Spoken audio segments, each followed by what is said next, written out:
this movement we have started called March for Justice. We started in Vancouver back on April 23rd, and to date we're at Wawa. We heard about this event here being organized for the residential school legacy and to celebrate the survivors of this terrible chapter in Canadian history. And we felt it was really important to be a part of this because what we're doing is very intimately related because the residential school era is very closely linked to federal policy and legislation that we're seeking to change. Specifically, our movement is aimed at trying to make changes to the Indian Act, which we feel is an archaic piece of legislation that dictates what our identity is and how we're supposed to live our lives. I feel very strongly that if there's going to be a piece of legislation that is written about our people, then it needs to be written by our people. So that means...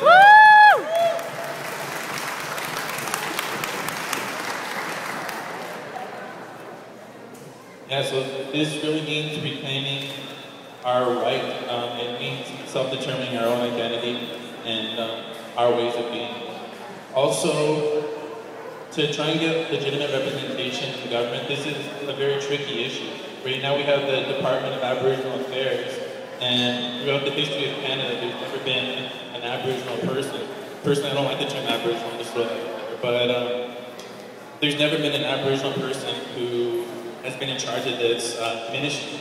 And how can we have a Department of Aboriginal Affairs with no Aboriginal person in charge of it? It doesn't make any sense. So that's something else we're fighting. Also, it's not enough that the person is Aboriginal. Otherwise, the government could just simply put like a token Aboriginal on there who stands up for their own values and not ours. So it's important that if there's going to be an Aboriginal person in there, that it's elected by our people.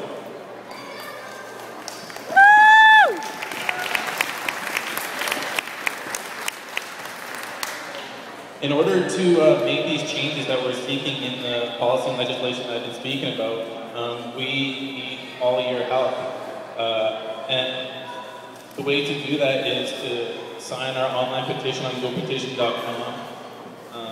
On there we have a petition statement and it really talks about what we're trying to do. I feel like this is a vehicle that we can use to lobby the government to make these changes. The more signatures we have, obviously, the louder our voice will be.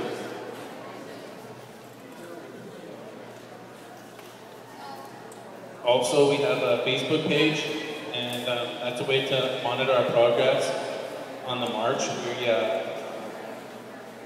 We do daily updates. We add video blogs, we add pictures on there, and we also post relevant news articles. Sometimes it's things related to our march specifically, or sometimes it's stuff that's happening in the news, like whether you might have heard that there's an MP in Saskatchewan who has actually just made a proposed amendment to the Indian Act, and I think that's an important issue as well.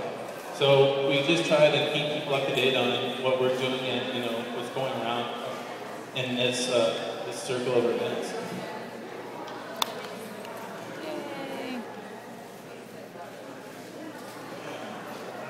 She's telling me that I should try and make a pitch to sell T-shirts.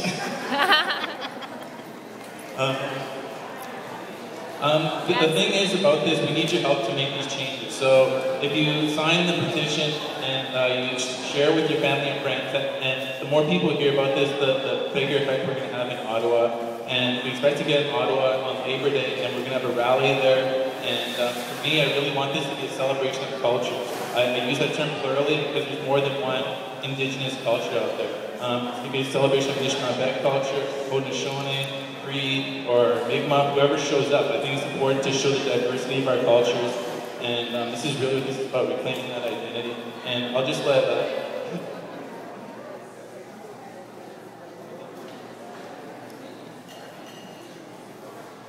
all right, well, I think that's all I'm going to share for now, but we'll be here all weekend. I just want to thank you for your time. I know you're all hungry, and thanks for listening.